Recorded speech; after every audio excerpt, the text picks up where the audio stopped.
the Bible in a year, cover to cover. It's amazing. We've had over the Bible in a year, cover to cover. It's amazing. We've had over to cover. I don't think I need to tell Erika that. Erika is very shrewd. She's very smart. And she was like, I know everything. And I was like, that's amazing. Why is everyone suddenly saying that there's an Erika Kirk, Andrew Kolvet affair going down? Erika Kirk, welcome. This just became the most explosive development in this entire story, and the implications of what is now being alleged reach further and cut deeper than anything that has surfaced before. Multiple sources are now claiming that Erika Kirk was involved in an affair with Turning Point spokesman Andrew Kolvet, and that the relationship did not end when Charlie was alive. The allegation is that it is still ongoing right now, with Erika publicly performing the role of grieving widow while allegedly maintaining a secret relationship with the man who has now taken over Charlie's show. And leaked texts have reportedly surfaced that appear to support the claim that something was happening between Erika and Andrew behind Charlie's back. But this is not simply a story about alleged personal betrayal, because Candace Owens has now gone public with something considerably more serious and considerably more consequential than an affair allegation. Candace is hinting directly that both Erika and Andrew may have had advanced knowledge of the plot to assassinate Charlie Kirk.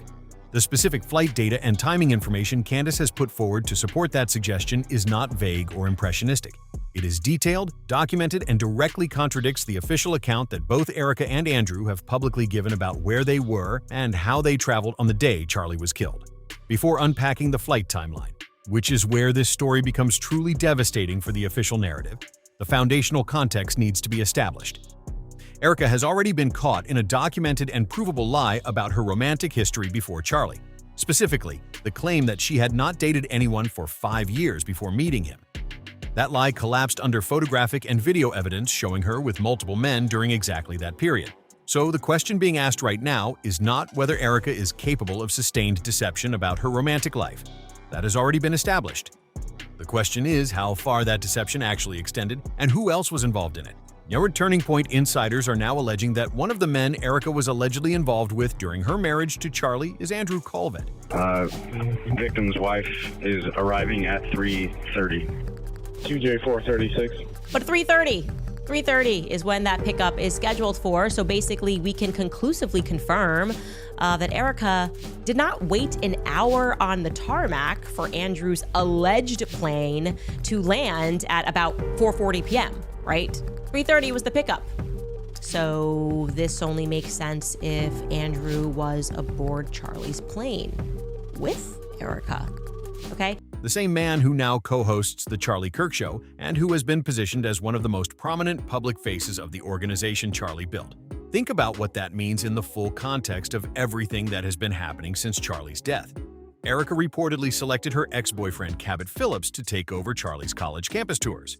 And now allegations are surfacing that she may have installed her rumored affair partner as the co-host of Charlie's own show. The people stepping into Charlie's professional spaces and Charlie's public platforms are people whose personal relationships with Erika existed before Charlie was gone. And that pattern is one that more and more observers are finding impossible to explain as coincidence. The affair allegations originated from a Turning Point insider who reportedly brought the information directly to Candace Owens, claiming that Erika and Andrew were involved in a relationship that predated Charlie's death and has continued since. The same insider reportedly suggested that this pre-existing relationship is directly relevant to explaining why Erika and Andrew were already together at Scottsdale Airport when Charlie was shot. A detail that sits at the absolute center of the most serious questions being raised about what actually happened on September 10th. She knows everything. She knows who to trust, who not to. She knows who's going to be the allies in the fights ahead. Here is where the official story and the documented evidence come into direct and irreconcilable conflict, and where the implications become genuinely staggering. Andrew Kolvet's publicly stated account of that day is that he flew from Santa Barbara to Provo, Utah after learning about Charlie's assassination, traveling to be with Erika in the immediate aftermath of the tragedy. He described their reunion on the tarmac in Provo as an emotional moment between two people devastated by the same terrible news. That is the version of events Andrew has put forward publicly, and that Turning Point has allowed to stand as the official account. But Candace Owens obtained and analyzed flight records and logistical data that she says make Andrew's account physically impossible. According to what Candace's investigation produced, the flight records show that Charlie's plane traveled from Scottsdale to Provo in the morning, and that a separate flight traveled from Santa Barbara to Scottsdale before the assassination. The tarmac reunion that Andrew described as happening in Provo, Candace argues the documented flight data places it in Scottsdale, where Erika and Andrew met up and then traveled together to Provo aboard Charlie's own plane. The location of that meeting is not a minor geographical detail. It is the difference between two people who happen to be in the same place after a tragedy, and two people who were already coordinating their movements before the tragedy occurred. And then comes the detail that transforms this from a question about logistics into a question about foreknowledge. If Andrew Kolvet departed from Santa Barbara before Charlie Kirk was shot, before the assassination had occurred, and before there was any news to respond to. Erika is very shrewd. She's very smart. There's a great story. I can't really tell you who this was, but it was a very important person. And it happened within hours of the news. And the call goes in, she takes it because it was a very important person. And the question was to her, okay, so just as a starting point, like, what do you know? And she was like, I know everything. And I was like, that's amazing. Then the explanation that he flew to be with Erika after learning about Charlie's death becomes chronologically impossible. He would have been in the air before the event he claims his travel was a response to. And if Andrew was already moving toward Scottsdale before Charlie was killed, the question that follows is unavoidable and devastating. What did Andrew know? When did he know it? And why was he already in motion before the public knew anything had happened? Candace also reportedly obtained police scanner audio that she says supports the conclusion that Erika and Andrew were at Scottsdale Airport together on the day of the assassination. Audio that aligns with the flight data rather than with the official account either of them has given. The combination of contradicted travel narratives, impossible timelines, and corroborating scanner audio is the foundation on which Candace is building her suggestion that both Erika and Andrew had advanced knowledge of what was coming. But yet now circle back to the affair allegations specifically, because multiple fired Turning Point insiders are adding detail to the picture that goes well beyond a single rumored relationship. These are people who were inside the organization, who observed the internal dynamics directly, and who are now speaking precisely because they were dismissed for daring to raise questions about Erika's leadership and conduct.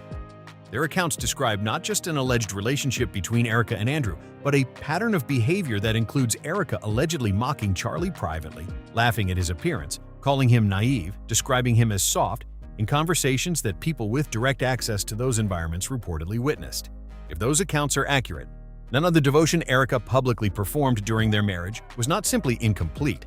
It was a deliberate and sustained inversion of what was actually happening behind closed doors. The tarmac hug obviously had to take place in Scottsdale. It's the only thing that makes sense. Of course it did. It did not happen in Provo at all. It happened in Scottsdale.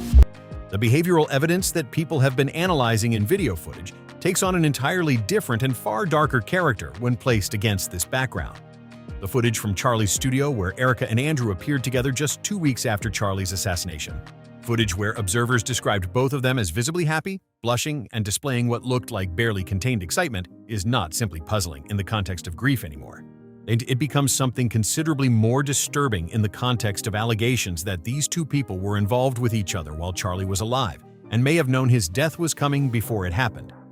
Watching two people who allegedly shared a secret relationship appear together on camera 2 weeks after the husband and colleague who stood between them was killed, and appearing genuinely elated rather than genuinely devastated, is not something that resolves into an innocent or coincidental explanation easily.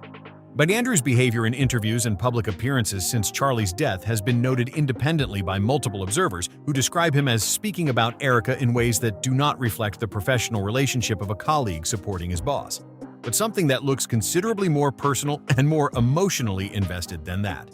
The specific language, the specific energy, the specific attention he directs toward her in shared public spaces. People who have studied the available footage describe it as the behavior of someone whose feelings toward the person they are discussing go beyond professional admiration and organizational loyalty. Then there is the will, because this detail, if it is accurate, may be the single most significant piece of information in this entire story. Erika Kirk, welcome. Thank you.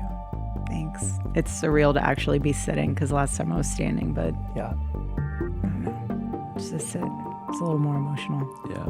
Yeah. Well, you are rightly at the head of the table, and we're just so honored to have you here. I know that you have been, to say that your life has been a whirlwind would be the understatement of the century, and to make time for Charlie's audience and to speak to them, I know that they can't wait to hear from you, and just to see you in this room probably means a lot to them. And you've been up against so much, and you've been doing an incredible job.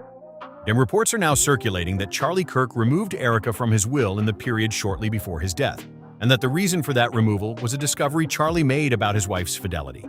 If Charlie found out about an affair before he was killed, the timeline of events surrounding his death takes on an entirely new and deeply troubling configuration.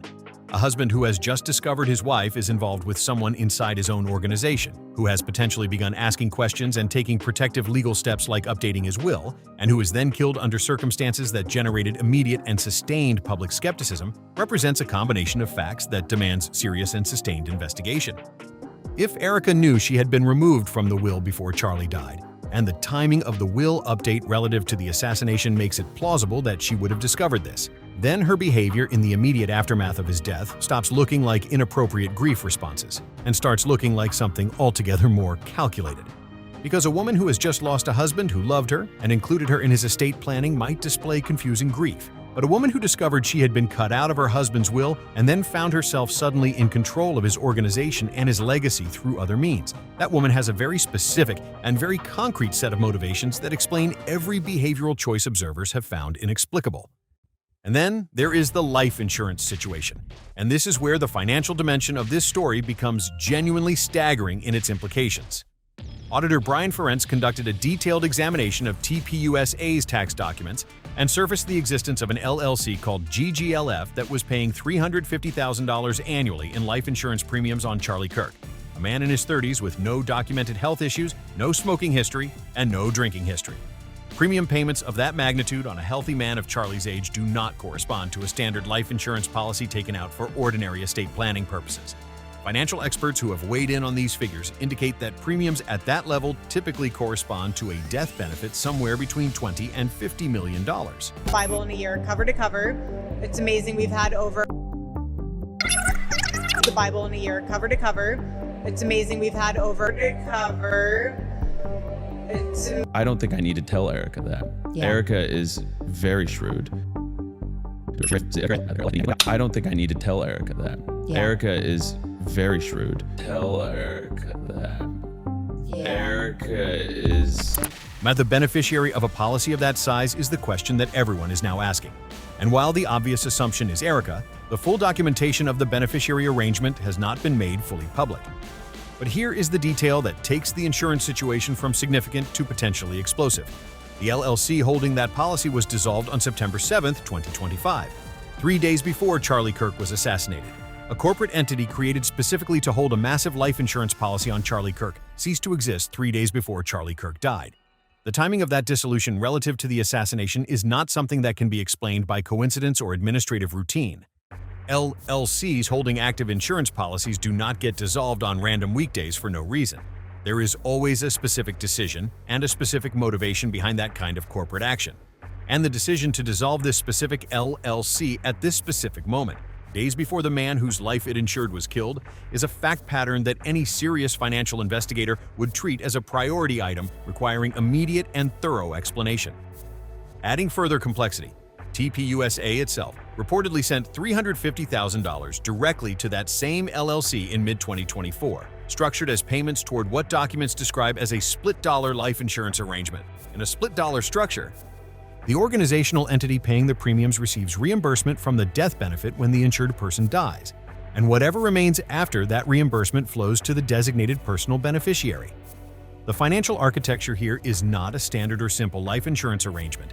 It is a specific and deliberate structure that involves the organization, a separately created corporate entity, and a personal beneficiary in a layered arrangement that required sophisticated legal and financial planning to establish. And despite all of that, Despite the alleged affair, despite the life insurance architecture, despite the LLC dissolution timing, despite the apparent removal from the will, despite the speaking fees and the merchandise revenue and the organizational control, reports indicate that Erika is now actively soliciting additional financial contributions from Charlie's supporters through personally signed fundraising letters. After everything that has allegedly been taken, everything that has allegedly been collected, and everything that has allegedly been built on the foundation of Charlie's death, the solicitation of more money from the people who loved and trusted Charlie Kirk is the final data point that completes the picture observers have been assembling. When every element gets placed in sequence, the alleged affair with Andrew, the contradicted flight timelines and their implications for foreknowledge, the reported removal from the will and what Charlie may have discovered, the LLC created to hold a massive life insurance policy that was dissolved 3 days before the assassination, the behavioral evidence from the studio footage just 2 weeks after Charlie died, the systematic removal of everyone inside Turning Point who asks questions, and the ongoing financial extraction from a grieving supporter base. The question that Candace Owens and growing numbers of independent observers are asking becomes impossible to look away from. Were Erika and Andrew involved in something that went far beyond an affair? Was what happened to Charlie Kirk not just a personal betrayal, but a coordinated operation, planned, executed, and covered up by people who were inside his life, inside his organization, and inside his trust? And if the financial architecture, the flight data, the insider accounts, and the behavioral evidence all point in the same direction, how much longer can the official story of an isolated assassination by a lone young man with a family rifle hold up against the weight of everything that keeps surfacing beneath it?